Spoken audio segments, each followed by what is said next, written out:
Channel 9, WCPO-TV, Cincinnati. This is Channel 9 News with Carol Williams, Clyde Gray, Bob Allen's weather, and Dennis Jansen sports.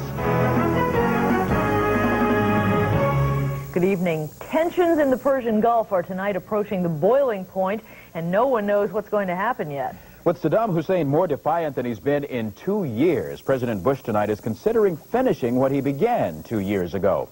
John Matarese has more on the renewed threat of war and how it's being received here at home.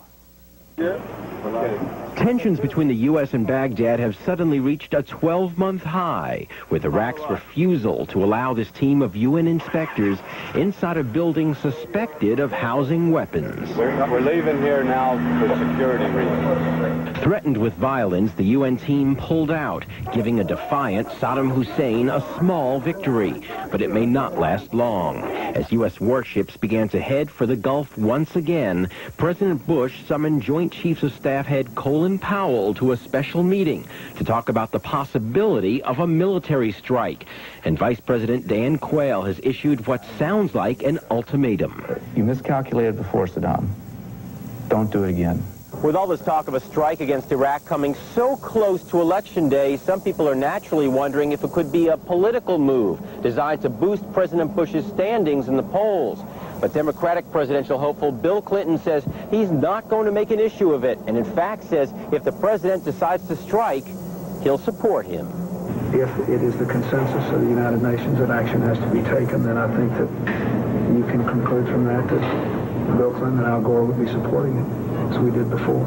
But what about the soldiers who fought in the Gulf War? Army Major Don Cornett of Westchester, stationed in Saudi Arabia during the war, says if Iraq is indeed rebuilding its military, he'd go back one more time. If that's what it takes to get the job done, I think we need to do it because Hussein has proven himself to be the type of leader that could easily use that type of armament to invade other countries or possibly interfere with our interests. So if that's what it's going to take, I think we ought to look at that. But Cornett and his wife Myra pray the UN is able to work out a compromise in the coming days because they don't want their family broken up again and because they don't want any more Americans to die. John Matarese, Channel 9 News. Covington police say they're fed up with contract talks with the city, and they're threatening to take action, like a possible job slowdown. In a news conference this evening, the Fraternal Order of Police said their contract ran out on July 1st, and the city hasn't given an inch in negotiations. 3 main issues: wages, health benefits, and unsafe equipment.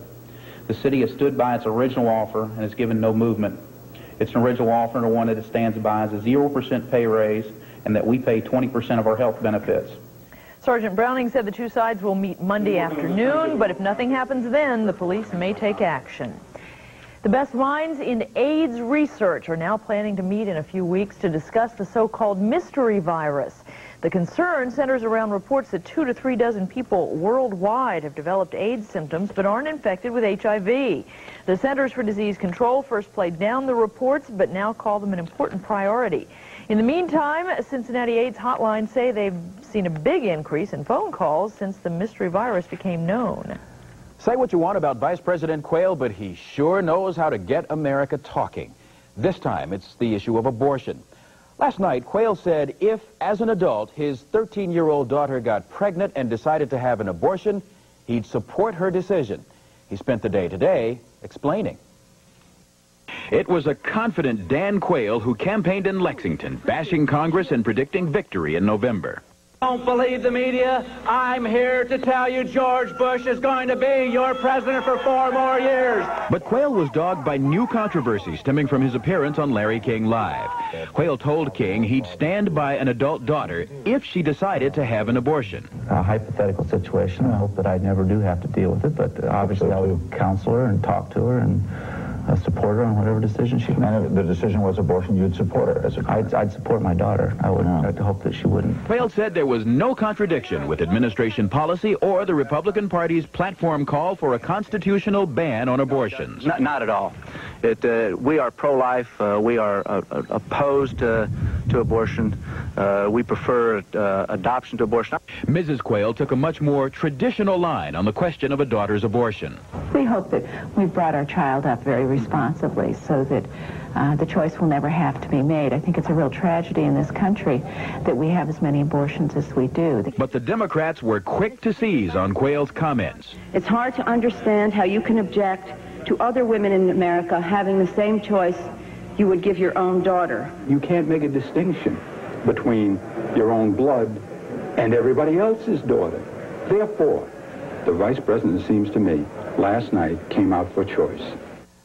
So far, Quayle's comment hasn't cost him any support from the Right to Life camp. The executive director of the National Right to Life Committee says most Right to Life parents would have given the same response. President Bush will be in Ohio tomorrow for some politicking near Dayton. Mr. Bush will spend about 2 hours in Brookville attending a community picnic at the town's Golden Gate Park. The president's itinerary includes a short speech, some horseshoe pitching, and a tree planting. We'll have full coverage of Mr. Bush's visit here on Channel 9. And you're getting a good look at a major police drug sweep in Winton Terrace today. The FBI, the Cincinnati Police, and the Sheriff's Office today arrested 8 people on various charges. The sweep came after a number of neighborhood complaints and after some dealers made threats on police officers' lives. Delta Airlines has to be saying ouch tonight. It lost over $180 million in its last quarter. Delta says as a result it will lay off temporary workers and cut health benefits. And here's a wacky idea. The airline plans to do away with lettuce in its passenger dinners. Doing so, the airline says, will save $1 million. Darn, no more of that lettuce. That yummy, fresh lettuce. Yeah, absolutely. No more of that. That's what I really look forward to on this flight. Maybe there's rolls, those, you know, hard dinner rolls. Coming up next, coming up next, the plea that made history, a surprising turn of events in the hearing for a local murder suspect. Hear about the mistake that almost cost this baby his life. And later, talk about your special effects, see why Meryl Streep's new movie gave her kids quite a start. Mommy, Mommy, come here! You know, they said, your head's on backwards. We came in the living room, and there it is, you know. John Fortenberry, the man accused of murder in Hamilton County, is making history tonight. He's pleading no contest. A 3-judge panel will deliver a verdict on Fortenberry tomorrow. He's pleading no contest to the murder of Joseph Darren and 4 other people from New Jersey to Alaska. No one's ever entered a no-contest plea to murder in Hamilton County. Fortenberry could get the death penalty when he's sentenced in September. Testimony on Capitol Hill today revealed growing problems in the field of genetic testing. Brian and Colleen Hennessy are both over 40, so when Colleen became pregnant, she took a genetic test. Results showed her child would be a severely retarded girl. The doctor recommended abortion, but a second opinion showed no birth defects. And take a look at what they got. They got a healthy, normal baby boy. He's just a beautiful, beautiful baby boy. To be told I was having a baby girl, and then to have a beautiful baby boy that was perfectly normal, that I was very angry about that. The problem is that the demand for genetic testing is growing too fast for doctors and laboratories to keep up. Experts are calling for more training and stricter regulations. Colombian drug chief Pablo Escobar is saying he's willing to surrender if he gets a guarantee he won't be harmed. An intense manhunt through the jungles of Colombia hasn't been able to turn up Escobar. The drug cartel leader escaped yesterday while he was being transferred to a military prison. A Cincinnati-based group is protesting these grisly trading cards featuring mass murderers and serial killers. Directors of parents of murdered children are asking people to voice their anger against any store that sells the popular true crime trading cards. The group says it's hoping to get the cards off the market. The weekend's Ohio Super Lotto should be popular, to say the least. The jackpot is up to $24 million. Lottery officials say they expect more than $10 million in sales by Saturday. They also expect a lot of out-of-state sales. Well, something sure to be a draw at the box office is the soon-to-be-released comedy called Death Becomes Her. Tonight, Craig Kopp talks with the movie stars Meryl Streep and Goldie Hawn about this bizarre tale of trying to stay young forever. To retreat. Drink that potion, and you'll never grow even one day older. Don't drink it, and continue to watch yourself rot. But Meryl Streep already seemed to be reliving her childhood when we sat down to talk, and she found out I was from Cincinnati. Cincinnati dancing pig. He's the barnyard Mr. Big. When the evening sun goes down and there's no one else around. Whoa, Strange, huh? But not half as strange as Streep gets in Death Becomes Her, when a youth potion keeps her up and moving even when she's dead. How did the family react when they saw the trailer on TV? Mommy, Mommy, come here. You know, they said, your head's on backwards. We came in the living room, and there it is. You know. And as twisted as these special effects are, imagine how Goldie Hawn's family felt when they saw her like this. Just look at me. I'm soaking wet. But it's not the scenes where something's missing from Goldie, but where something is added that are the real shocker. Pretty girl jump. Is that how you would look if you went? Yeah. Yeah. I think it's how I'd look if I was fat. I really do. But as huge, and I mean huge, a role the special effects play in Death Becomes Her, Goldie Hawn says this is still an actor's movie. Without the special effects, the movie doesn't exist.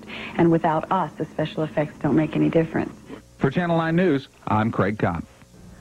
Oh, and... It looks so strange, but Craig really said he liked this movie. Okay, well, the special effects work for sure. They certainly do. Well, coming up next, Bob Allen's got some special effects of his own. He tries to cut through these clouds to see if there's any sunshine ahead for the weekend. Later, a heartfelt story about Miami's little miracle baby, and ahead in sports. Coming up in sports, the Reds are working late because of a rain delay in St. Louis. Realignment in baseball is out for now. A busy day in baseball and a wild week in sports headed your way. Stay with us. Bob's here to check out that all-important weekend forecast for us. Tre importante. So. You know, it's really important that I do my best, especially when it comes to the weekend, but when you address it as that all-important weekend, kind of the puts pressure on. Oh, my goodness, if I can stand this one. Well, folks, stay with me. Let's give it a shot, okay, as we head toward the weekend. Let's take a look at what we've got right now. And I'll tell you, there's a lot of fog around there tonight, and it'll be there tomorrow morning, and the same situation will develop again tomorrow night. Our temperature, 72 degrees, humidity, 97%, winds out of the south, calm 5 miles an hour, the barometric pressure 3007, and it remains steady. Our high and low for the day, 77 and 67, record high 104 in 1934, and 49 in 1947. Overnight tonight, still a 50-50 chance we'll get some scattered showers, and there's always the possibility when the air is this wet, could be some thunderstorms. Overnight low about 68 degrees. Tomorrow, still 50-50 chance, scattered showers and a couple of thunderstorms. Could produce some heavy rain amounts in some spots like we did this afternoon. High tomorrow, 83. Then tomorrow night, we should be drier, but fog once again will develop and last into Saturday morning. 68 will be the low tomorrow night. Our storm tracker Doppler radar, we have it at the 160-mile range. And the showers, well, we've got a large area of showers in southeastern Indiana, a couple of spots of showers in northern Kentucky, and the heavier showers, moderate to heavy rain with thunder showers to the southeast, south, and southwest of Indianapolis. It does show a little movement of sagging southward. So overnight tonight, because the air is unstable, expect a shower or two and possibly a widely scattered or at random thunder shower. Here's the way it looks from the satellite picture. Lots of shower and thunderstorm activity in the eastern half of the nation. Somewhat better organized showers and thunderstorms from West Texas and Mexico all the way up into the Dakotas. We got a frontal system responsible for this one that is making some movement. East-west frontal system lying just, well, sometimes to the north of us, sometimes to the south of us, almost stationary, waving back and forth. Most of the precipitation has taken place along the front or south of the front. Depending on where that front is, that depends on how much precipitation we'll get. So for most of the day today, the front was north of us. It did waver a little bit southward, so it triggered some showers and a couple of thunder showers around our area. Flash flood watch continues in effect for southeastern Indiana and portions of the Miami Valley for tonight. This warm front out to the west is going to swing around and start to give us our weather warming for Saturday, but this front will give us our weather for the next 24 hours. Pinpoint forecast, shower or two into the early afternoon hours possible along with a thunderstorm is always possible. 5-day forecast, temperatures stay in the 80s. The risk of rain or the threat of rain is with us just about every day into the weekend, but late Saturday and early Sunday look a little bit better. That has the all-important from the all-knowing and all-seeing. I keep trying, plugging away. All right, thanks, Bob. Coming up next, Denny will have the thrills and spills from the wild week in sports. But first, here's a look at how some local stocks fared today on Wall Street.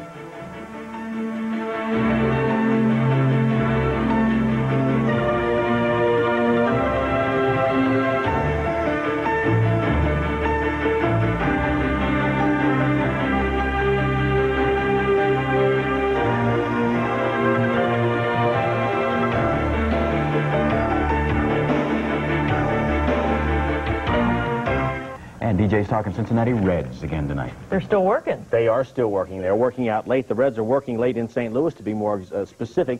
An 8:35 scheduled start that was held up by rain as the Reds kick off a 7-game road trip, trying to leave back-to-back shutouts back here. They're playing the Cardinals, who have lost 5 straight, so something's got to give tonight. Real Cormier for them, Jose Rijo for the Reds, Lee Smith now on in relief for St. Louis.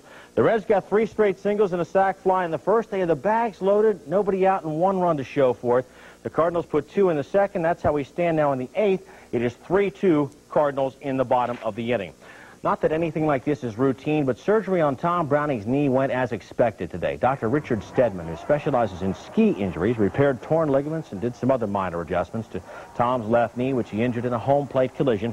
He's in a brace and will start rehab ASAP. Target date spring training of '93. The Reds and Cardinals, the only game in the National League tonight. That's right, the Braves are on the beach, so the Reds can pull back into a first-place tie with a win, or they fall a full game out. As it is, they are a half behind the Braves, pending the outcome.